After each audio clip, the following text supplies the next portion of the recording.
Hello मेरे प्यारे बच्चों, नमस्कार। कैसे हो आप सब? बिल्कुल मस्त होंगे। और आज हम लोग पढ़ने वाले हैं क्लास 12 के फिजिक्स का चैप्टर 12, जिसका नाम है परमाणु, जिसको हम कहते हैं एटॉम्स।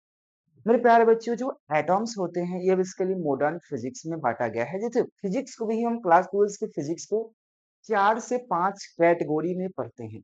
लगभग लगभग 5 कैटेगरी है। सबसे पहले हम चार्ज के बारे में पढ़ते हैं, इलेक्ट्रोस्टैटिक्स पढ़ते हैं, जिसमें 2 चैप्टर आता है, विद्युत आवेश तथा क्षेत्र और विद्युत विभव तथा धारिता।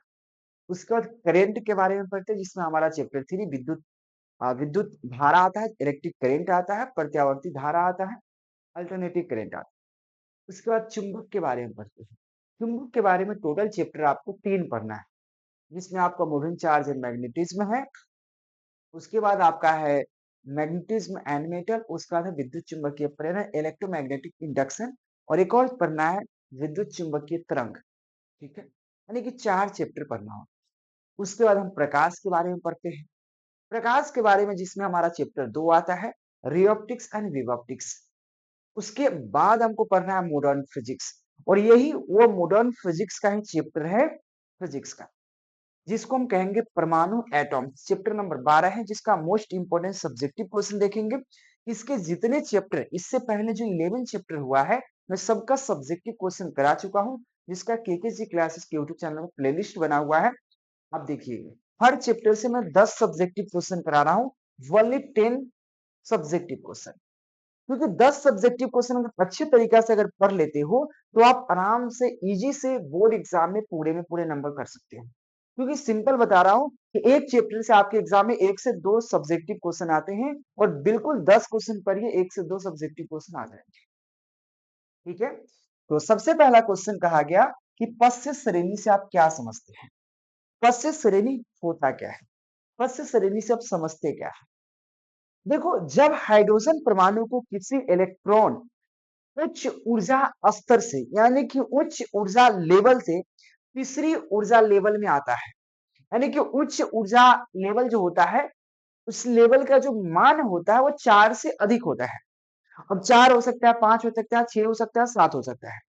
तो कहने का मतलब, जब हाइड्रोजन परमाणु कि किसी उच्च ऊर्जा स्तर, जहां पे n का वैल्यू 4 5 6, यानी कि 4 से अधिक हो, वो 4 से शुरू होता है, 4 5 6 हो, उच्च ऊर्जा स्तर से तीसरी ऊर्जा स्तर, यानी कि उसके निचले ऊर्जा स्तर में आता है। निचले मतलब तीसरी, क्योंकि 4 से शुरू हो रहा है तो उसके नीचे कौन? 3 है। तो तीसरी ऊर्जा स्तर यानी कि n का वैल्यू 3 में जब आता है, या गिरता है, या गिरता है, तो वर्णक रेखाएं उत्पन्न होती है। तो क्या होती है बुआ? वर्ण क्रम रेखाएं उत्पन्न होती है, और इसे ही पश्य श्रेणी कहा जाता है। ठीक है, जिन्हें पश्य श्रेणी कहा जाता है, यह श्रेणी अवरक्त क्षेत्र में पड़ता है। एक चीज आपको बता दे, ऑब्जेक्टिव में क्या पूछेगा आपको कि भाई पश्य श्रेणी किस भाग में पड़ता है? तो पश्य श्रेणी अवरक्त क्षेत्र, अवरक्त भाग में पड़ता है। ये जरूर याद रखिएगा, आपसे पूछेगा ऑब्जेक्टिव में कि पश्य श्रेणी जो है किस भाग में पड़ता है? अवरक्त भाग में पड़ता है। तो परिभाषा में आप क्या लिखेंगे? परिभाषा में सिंपल और सटीक, सिंपल से आपको क्या लिखना है और परिभाषा में, कि जब हाइड्रोजन परमाणु उच्च ऊर्जा स्तर से तीसरे ऊर्जा स्तर में गिरता है, जंप करता है, तो क्या होता है? एक वर्ण क्रम बनता है, उसे हम लोग पश्य श्रेणी कहते हैं। पश्य श्रेणी और क्षेत्र में पड़ता है। यह परिभाषा आपके लिए बहुत सटीक है। सिर्फ 2 लाइन की परिभाषाएं हैं। अगर आप पेन से लिखोगे तो 1.5 लाइन की परिभाषा बनेगी। और ये क्वेश्चन आपकी बिहार बोर्ड के 2021 में पूछा भी गया है। मेरे प्यारे बच्चों, आप सबको बता दूं, आप सभी के लिए बेहतरीन एक प्यारा सा नोट्स बनाया गया है 400 प्लस के लिए। वह नोट्स आप केकेजी क्लासेस के ऐप से प्राप्त कर सकते हैं, या डायरेक्ट दिए गए नंबर पर कांटेक्ट करके वह नोट्स आप प्राप्त कर सकते हैं।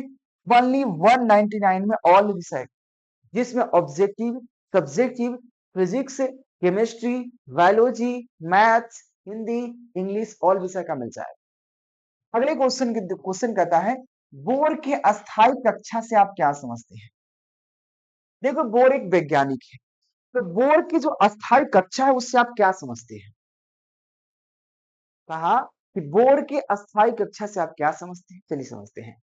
देखो, बोर के अनुसार परमाणु में इलेक्ट्रॉन कुछ विशेष निश्चित वृत्ताकार कक्षों यानी या यहाँ पे स्तरों यानी कि कक्षा जो होता है जिसको स्तर कह सकते हैं, स्तरों में घूम सकता है जिससे अस्थायी कक्षा कहते हैं। यहाँ पर जो बात कही गई, जो बोर एक वैज्ञानिक है, अब बोर कह रहा है कि बोर मतलब उनका कहना है, बोर का कहना है कि इलेक्ट्रॉन जो होता है, इलेक्ट्रॉन परमाणु में जो इलेक्ट्रॉन है वो एक विशेष वृत्ताकार कक्षा में यानी कि यह वृत्ताकार है, इसके चारों ओर क्या करता है, गति कर रहा है, यानी कि वृत्ताकार कक्षा में क्या करता है, वो घूमता है। क्या करता है, वो घूम सकता है। यह बोर का कहना है कि भाई जो इलेक्ट्रॉन परमाणु के जो इलेक्ट्रॉन होते हैं क्या करता है, जो वृत्ताकार कक्षा, कक्षा मतलब रूम, ठीक है ना, आप रूम कह सकती हो, ठीक है ना, उस गोलाकार रूम है, वृत्ताकार रूम है, गोलाकार रूम है, उस रूम के चारों तरफ, उस परमाणु के चारों तरफ इलेक्ट्रॉन क्या कर रहे हैं, घूम रहे हैं। ये बोर का कहना है। वही कहता है बोर के स्थायी कक्षा से आप क्या समझते हैं, परिभाषा लिखेंगे, बोर के अनुसार परमाणु में इलेक्ट्रॉन कुछ विशेष निश्चित वृत्ताकार कक्षा में या रूम में क्या करता है, बुआ घूम सकता है, जिन्हें अस्थायी कक्षा कहते हैं, ऑर्बिटल कहते हैं। ठीक है, यह बोर का अस्थायी कक्षा कहते हैं, यह बोर ने कहा। तो बोर की अवधारणाएं एक प्रकार से जो कि मोस्ट इंपोर्टेंट, ठीक है बुआ, जो बगल में डेट भी मैं मेंशन कर। अब अगला कहा गया कि परमाणु की बोर मॉडल, देखो मैंने अभी बताया बोर, ठीक है ना, बोर एक वैज्ञानिक है।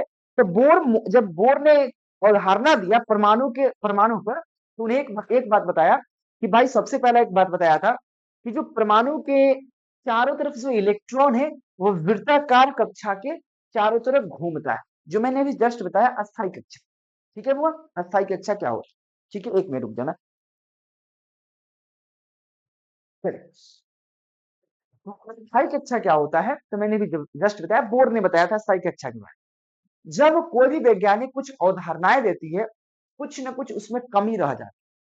अभी देखो इसकी बोर में कमी क्या थी, चलिए देखते हैं उन्होंने क्या कमियां रखी, मतलब कमियां क्या उनसे रह गई, इसके बारे में बात करते हैं। देखो बोर जो वैज्ञानिक है तो वो साधारण परमाणु के स्पेक्ट्रम को नहीं समझा सका।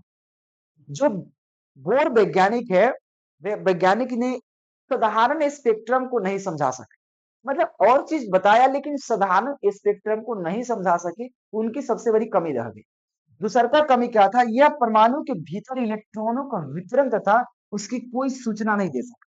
देखो बोर ने यह बताया कि वृत्ताकार कक्षा के चारों तरफ इलेक्ट्रॉन चक्कर काट रहा है, ये तो बात सही था, ये तो बिल्कुल बात सही है, नो डाउट, ठीक है, किसी के लिए भी ये कहा, लेकिन इसके भीतर इलेक्ट्रॉनों के लिए कोई सूचना नहीं दे सका बोर ने। कोई कहता है परमाणु के भीतर इलेक्ट्रॉनों के वितरण यानी कि फैलना, वितरण मतलब फैलाना, तथा उसकी कोई सूचना नहीं दे सके बोर ने, इसलिए उनकी कमी हो गया। ठीक है, ये क्वेश्चन 2019 और 2023 में पूछा गया। और क्या कमियां हैं, यह इलेक्ट्रॉन की तरंग प्रकृति को भी नहीं समझा सके, और साथ में ये इलेक्ट्रॉन की तरंग प्रकृति को भी नहीं समझा सके, कौन, बोर ने, बोर के मॉडल, ठीक है ना। तो परमाणु के बोर मॉडल की जो कमियां हैं वो पूछी जाती है, आप जरूर याद रखेंगे, मुझे आशा है। चलिए, और प्लीज आप लोग से रिक्वेस्ट है चैनल सब्सक्राइब कर लीजिएगा। हम आपको हर चैप्टर का 10 शॉर्ट क्वेश्चन, 2 से 3 लॉन्ग क्वेश्चन और 40 ऑब्जेक्टिव क्वेश्चन पढ़ा रहा हूँ। और डेली मेरे प्यारे बच्चों मैं डेली क्लास दे रहा हूँ आप सभी के लिए, तो जरूर आप लोग क्लास कीजिए। अगले क्वेश्चन कहता है, 4 नंबर क्वेश्चन है कि यहाँ पे डिगबॉर्ग नियतांक क्या है, इसका मात्रक लिखे। देखो बुआ, डिगबॉर्ग नियतांक क्या होता है, इसका मात्रक लिखे। चलिए, तो डिगबॉर्ग नियतांक वह नियतांक है जो हाइड्रोजन परमाणु के स्पेक्ट्रम की वर्ण क्रम रेखाएं की तरंग संख्या की गणना के लिए प्रयोग किया जाता है। तो देखो मैंने अभी जस्ट बताया पश्चिम श्रेणी, पश्च श्रेणी में क्या होता है, तो मैंने एक चीज बताया पश्च श्रेणी क्या होता है। मैंने फर्स्ट नंबर क्वेश्चन था कि पश्च श्रेणी होता क्या है, तो उसमें मैंने एक जिक्र किया था कि वर्ण क्रम उत्पन्न होते हैं, जिसे हम पश्च श्रेणी कहते हैं। जब उच्च ऊर्जा से, जब जो उच्च ऊर्जा इलेक्ट्रॉन जो है उच्च ऊर्जा से तीसरे ऊर्जा में जंप करता है, गिरता है, एक वर्ण क्रम उत्पन्न होता है। अब वो वर्ण क्रम उत्पन्न हुआ तो वर्ण क्रम को मापेंगे कैसे, गिनेंगे कैसे कि कितने उत्पन्न हुए? तो वही कहता है कि डिग्बॉग नियतांक वह नियतांक है जो हाइड्रोजन परमाणु के स्पेक्ट्रम की वर्ण क्रम, क्योंकि हाइड्रोजन परमाणु के स्पेक्ट्रम में वर्ण क्रम उत्पन्न हो रहे हैं, तो हाइड्रोजन परमाणु के स्पेक्ट्रम की वर्ण क्रम रेखाएं की तरंग संख्या की गणना करना, मेजरमेंट करना, ठीक है, उसको मापना, कितनी संख्या है उसको गणना करने को प्रयोग या गणना करने के लिए प्रयोग किया जाता है, उसे ही कहते हैं हम लोग डिग्बॉग नियतांक। क्या कहते हैं बुआ? डिग्बॉग नियतांक क्या है? तो सिंपल समझिए, वर्ण क्रम को गणना करना, वर्ण क्रम को मापने के लिए जिस यंत्र का प्रयोग करते हैं उसे हम डिग्बॉग नियतांक कहते हैं। ऐसे भी परिभाषा आप लिख सकते हैं। देखो, है बहुत आसान, बहुत इजी, बहुत सटीक, इससे आसान कोई नहीं हो सकता। चलिए अगले क्वेश्चन देखिए बुआ। अगला क्वेश्चन है, एक्स किरण के उपयोग को लिखें। देखो, एक्स किरण, आपने एक्सरे का नाम सुना होगा। अब कुछ भी होता है तो चलो एक्सरे करवा देते हैं, एक्सरे करवाते हैं, हाथ टूट गया एक्सरे करवाते हैं, ये चीज हो गया एक्सरे करवाते हैं, एक्सरे करवाते हैं। एक्सरे एक किरण है, एक्स रे, रे मतलब होता है किरण। एक्सरे एक बहुत खतरनाक किरण है जो आपके हड्डियों को भी आर पार कर सकता है, आपके देह को छिद्र के आर पार जा सकता है। ठीक है, तो क्या है, एक्स, यहाँ पे एक्स किरण का उपयोग चिकित्सा विज्ञान में किया जाता है। चिकित्सा विज्ञान मतलब मेडिकल के क्षेत्र में इसका उपयोग कर सकते हैं। किसके क्षेत्र में? मेडिकल के क्षेत्र में इसका प्रयोग कर सकते हैं। जैसे कि हड्डियों के पहचान, आपको गोड़ हाथ टूट गया तो उसकी आपको कैसे पता चलेगा? तो एक्सरे करवाते हैं। साथ में एक्स किरण द्वारा यहाँ पे क्रिस्टलों और उसके इलेक्ट्रॉनों की कक्षा की जानकारी मिलती है। और एक्स किरण के द्वारा क्रिस्टल, ठीक है ना, क्रिस्टल यहाँ पे आया, हाँ, क्रिस्टलों एवं उसके इलेक्ट्रॉनों की कक्षाओं का जानकारी भी एक्स किरण के माध्यम से मिलता है। एक्स किरण का उपयोग क्या है? सबसे पहले चिकित्सा विज्ञान में हड्डियों टूटे उटे की जांच करने के लिए एक्स किरण का प्रयोग कर सकते हैं। साथ में इसके क्रिस्टल और इलेक्ट्रॉनों की कक्षाओं की जानकारी के लिए भी इसका उपयोग करते हैं। अगले क्वेश्चन देखो, ये सब बहुत आसान क्वेश्चन है। अगला क्वेश्चन कहा गया कि एक्स किरण के किन्हीं दो गुणों को लिखो। अब इसमें एक्स किरण को वहां पे उपयोग पूछा, यहाँ पे गुण पूछ रहा है। देखो, उपयोग अलग है, गुण अलग है। अगर आपसे पूछा जाए कि आप में क्या प्रॉपर्टीज है, आप में क्या गुण है, तो आप में कुछ ना कुछ गुण होगा, जैसे लफुआई करना, स्कूल ना जाना, लेकिन ये सब आपके गुण है। सिगरेट धोकना, ये सब आपके गुण है। आपके उपयोग क्या है? आपका उपयोग क्या है? आपका उपयोग कपड़ा धोने में कर सकते हैं, खाना बनवा सकते हैं, ईटा धोवा सकते हैं, हनुमान फैक्ट्री में काम करवा सकते हैं, ये सब आपके उपयोग है। आपमें गुण नहीं है। गुण वह होता है जो आपके अंदर है, उपयोग वह है जो आपसे करवाया जा रहा है। ठीक है, तो यहाँ पे एक्स किरण के गुण पूछा जा रहा है। एक्स किरण का वेग प्रकाश के वेग के बराबर होता है, यानी कि एक्स किरण का जो वेग है, वेग जो होता है प्रकाश के वेग के बराबर होता है। देखो, प्रकाश की चाल होता है निर्वात में 3 × 10⁸ मीटर पर सेकेंड, यानी कि 3 लाख किलोमीटर पर सेकेंड के हिसाब से चलता है। उसी तरह से एक्स किरण का जो वेग होता है वो प्रकाश के वेग के इक्वल होता है। ये इसकी गुण है। साथ में एक्स किरण विद्युत एवं चुंबकीय क्षेत्र से विक्षेपित नहीं होता है, यानी कि एक्स किरण को जाने के लिए वहां पे विद्युत क्षेत्र हो चाहे चुंबकीय क्षेत्र हो, कोई फर्क नहीं पड़ता है, क्योंकि निठल्ला बच्चा आ रहा है। ठीक है, इसको कोई फर्क नहीं पड़ रहा है कौन रोक रहा है। ठीक है, विद्युत चुंबकीय हो या विद्युत क्षेत्र हो या चुंबकीय क्षेत्र हो, कोई प्रभाव इस पर पड़ता नहीं। ठीक है, एक्स किरण निर्वात में सरल रेखा में गमन करता है, ये तो सभी को पता होगा कि एक्स किरण निर्वात में सरल रेखा नहीं कि सीधी रेखा में गमन करता है। प्रकाश कभी टेढ़ी मेढ़ी रेखा में गमन नहीं कर सकता। यह इसकी क्या हुआ, कुछ विशेषताएं हैं, याद रखना, गुण है एक्स किरण की, जो कि आपके एग्जाम 1989 में, 2013 में, 2017 के एग्जाम में पूछा गया है बिहार बोर्ड के अंतर्गत। ठीक है भाई, चलिए आप लोग एक बार चैनल सब्सक्राइब कर लेना। आज हम लग रहे होंगे चंबल लाल। ठीक है, चंबल लाल लग रहा है कि बाल में लगाए हुए हैं तेल अच्छा से, तो हम लग रहे हैं चंबल लाल। ठीक है, बाल कटवाने जाना है ना अभी, तो सबसे पहले क्लास आपकी करवा दी जाए उसके बाद। ठीक है, तो हम लग रहे हैं चंबल लाल। चलो कोई बात नहीं। अगला क्वेश्चन है, लेजर प्रकाश के गुण एवं उपयोग लिखें। लेजर लाइट कौन-कौन बारह ऑर्केस्ट्रा सब बारह होगा रुदवा सब झूठ बोलता है। हुँ, सब लेजर लाइट मेला से खरीदेगा और मारने लगेगा कहीं भी। ज़्यादातर सब ऑर्केस्ट्रा जो होता है नहीं है, हैं, उसमें मारता है सब। तो देखो लेजर लाइट की विशेषताएँ क्या है? आप लेजर लाइट का उपयोग किए हो, आपने खुद बारा भी होगा लेजर लाइट, तो उसमें क्या आपकी उसमें समझ में क्या आता है कि लेजर लाइट है क्या? क्या है भाई वो? उसकी गुण क्या है? देखो लेजर लाइट में सबसे बड़ी गुण क्या है? वो एक वर्ण में चलता है। वर्ण मतलब एक लाइन में चलता है, एक दिशा में चलता है। यानी कि देखो उसका लाइन जो होता है वो प्रकाश उसकी फैलता नहीं है, एक सीधी रेखा में चलता है, वो फैल नहीं सकता। जब टॉर्च मारते हैं तो हम अगर टॉर्च यहाँ से मार रहे हैं, टॉर्च की प्रकाश चारों दिशा में फैल जाती है, इसलिए ज्यादा दूर तक नहीं जा पाती है टॉर्च की लाइट या कुछ दूसरे मोबाइल का ही लाइट मारते हैं। लेकिन अगर लेजर लाइट मारेंगे तो एक सीधी लाइन जाता है, एक सीधी रेखा, वो ज्यादा फैलता ही नहीं है। यानी कि इससे क्या समझ में आया कि लेजर प्रकाश एक वर्णीय होता है। सबसे पहला यही तो समझ में आया कि एक वर्णीय यानी कि एक ही रंग होता है। वर्ण मतलब रंग होता है। यानी कि सबसे पहला वह एक वर्ण यानी कि एक रंग का होता है। आप लेजर प्रकाश लोगे तो उसमें केवल एक रंग होगा, या लाल हो या हरा हो। ज्यादातर दो ही कलर में आते हैं, एक ही कलर होगा, उसमें मल्टी कलर नहीं होता। मल्टी कलर नहीं होता, सिर्फ एक कलर में होता है। वर्ण मतलब कलर। साथ में वह एक और चीज, एक यहाँ पे तीसरा का नंबर समझिए, यह अति दिशात्मक होता है। यानी कि वो एक ही दिशा में चलेगा, जाएगा तो सीधी एक दिशा में, वो टेढ़ मेढ़ नहीं घूम सकता, और सिंपल दूर तक जाएगा, एक ही दिशा में जाएगा। साथ में ये अति काला संबंध होता है, मतलब ओवरलेप, प्रकाश काफी ज्यादा ओवरलेप होता है, काफी डार्क लाइट होता है इसका। आप देखोगे थोड़ी पतला ही लाइन होगा लेकिन बहुत डार्क। जैसे कि हम कलम से एक लाइन, कलम से अगर एक वर्ड ऐसे लिख रहे हैं, एक लाइन लिख रहे हैं, थोड़ा सा पतला नजर आता है। इसको मोटा करने के लिए थोड़ा सा इसको तीन चार गुण क्या करेंगे, इसे ये थोड़ा घस देते हैं थोड़ा मोटा करने के लिए। उसी कलम को उसी लाइन पर तीन चार बार हम उसको घस देते हैं, थोड़ा मोटा नजर आता है। तो सेम कंडीशन की जो क्या होता है, लेजर प्रकाश होता है, वह काला संबंध मतलब एक ही प्रकाश बहुत बार उस पर ओवरलेप होता है। ठीक है भाई, तो यह हमारा हो गया होगा लेजर प्रकाश की गुण।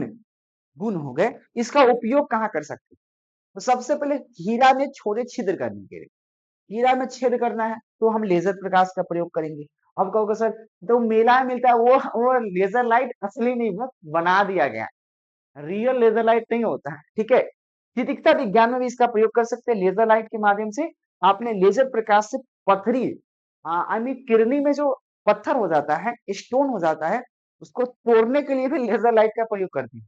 उसको इतना फोकस से मारता है, उसको तोड़ देता है, जला देता है।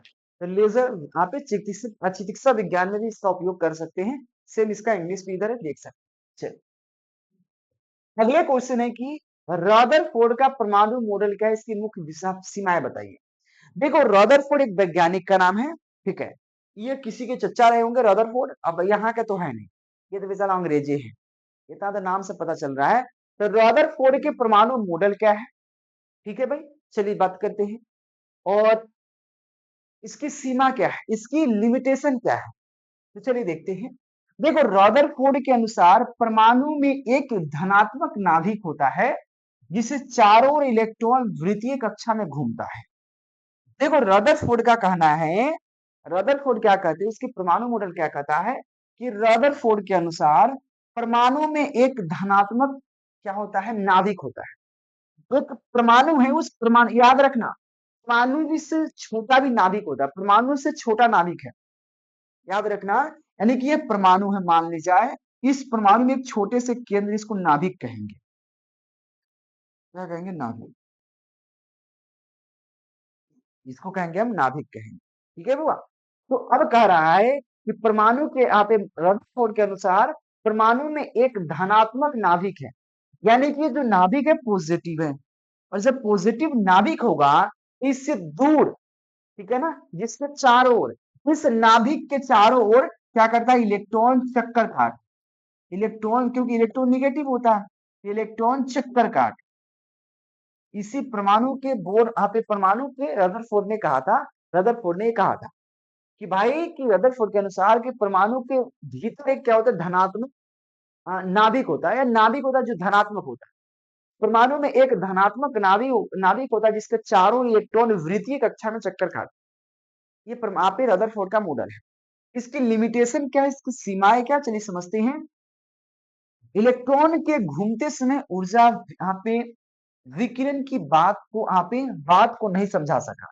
भैया इनकी जो कमी है, इसकी सीमाएं हैं कि भाई देखो, अगर इलेक्ट्रॉन घूम रही है, इलेक्ट्रॉन घूमते समय ऊर्जा विकिरण की बातें हैं, वो नहीं समझा सके थे रदरफोर्ड ने।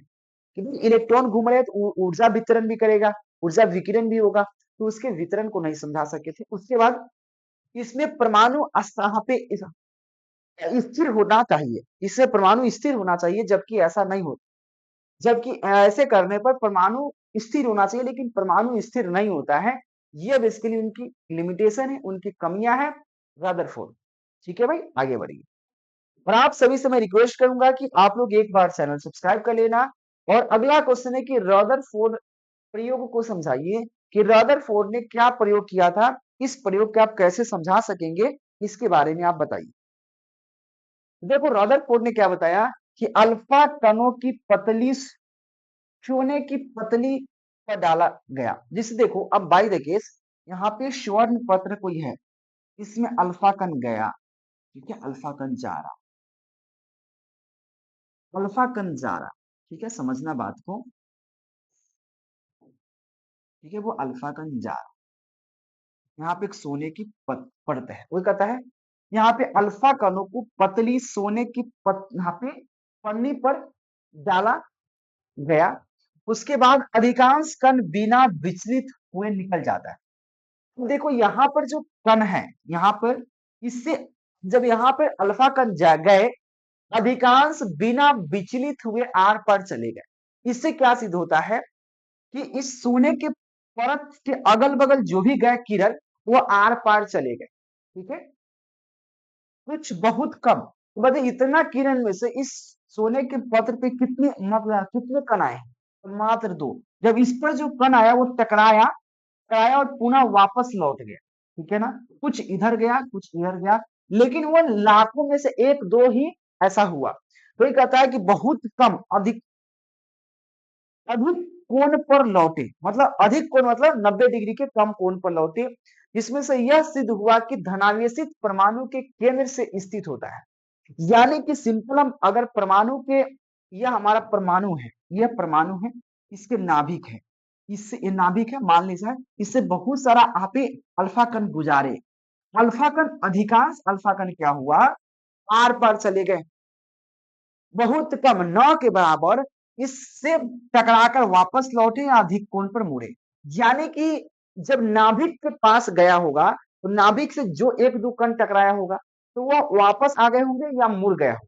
इसके अलावा सभी कण आर पर चले गए। तो वही कहता है कि अल्फा कण के पतली सोने की परत से डाला गया, तो अधिकांश कण बिना विचलित हुए आर पर चला गया, निकल गया, लेकिन बहुत कम अधिक कोण पर लौटा। बहुत कम ऐसे कण हुए, अधिक कोण होता है 90 डिग्री से, सॉरी 90 डिग्री से अधिक कोण को अधिक कोण कहते हैं, और न्यून को 90 डिग्री से कम कोण का न्यून कोण कहते हैं। ठीक है बुआ, याद रखिए।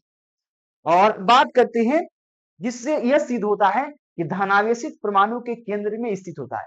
इससे यह सिद्ध होता है कि धनावेश जो होता है परमाणु के केंद्र में स्थित होता है, जिसे हम नाभिक कहते हैं। जिसे क्या कहेंगे बुआ, हम लोग नाभिक कहेंगे। यानी कि धनावेश जो है वो क्या होता है, परमाणु के केंद्र में स्थित होता है, क्योंकि केंद्र से जितने कण गए या तो वापस लौट गए या मुड़ गए। इससे यही सिद्ध होता है ना कि परमाणु के एक केंद्र है, उस केंद्र में कोई धनावेश धनावेश है, और धनावेश है इसीलिए वो वापस लौट रहा है, ना तो आर पार ही चल जाता। यह परमाणु के बोर मॉडल, सॉरी परमाणु के रदरफोर्ड मॉडल है। अगले क्वेश्चन है बोर मॉडल की मुख्य विशेषताएं बताइए। अब बोर मॉडल है, तो बोर मॉडल की विशेषताएं क्या है, ये परमाणु के बोर मॉडल की हम बात कर रहे हैं, इनकी विशेषताएं क्या है, चलिए बात करते हैं। देखो इनकी विशेषताएं क्या है, तो सबसे पहले इलेक्ट्रॉन केवल निश्चित ऊर्जा स्तरों में घूम सकता है। देखो बोर का क्या नाम है कि जो वृत्तीय कक्षा में जो इलेक्ट्रॉन घूम रहे हैं, लेकिन एक याद रखना, ये निश्चित ऊर्जा स्तरों में घूम सकता है, कहीं नहीं, निश्चित ऊर्जा स्तर में घूम सकता है। ऊर्जा का उत्सर्जन या अवशोषण तभी होता है जब इलेक्ट्रॉन एक स्तर से दूसरे स्तर में जाता है, और इलेक्ट्रॉन का अधिशोषण या उत्सर्जन तभी संभव है जब ऊर्जा या इलेक्ट्रॉन एक ऊर्जा से दूसरे ऊर्जा कक्षा में या एक कक्षा से दूसरे कक्षा में जाए। उसके बाद कोणीय संवेग क्वांटाइज होता है और इसके जो कोणीय संवेग होता है वो क्वांटाइज होता है। यहाँ पर मैंने 10 क्वेश्चन को समझाने का प्रयास किया और बताने के प्रयास किया और इसके लिए एक सूत्र दिया गया।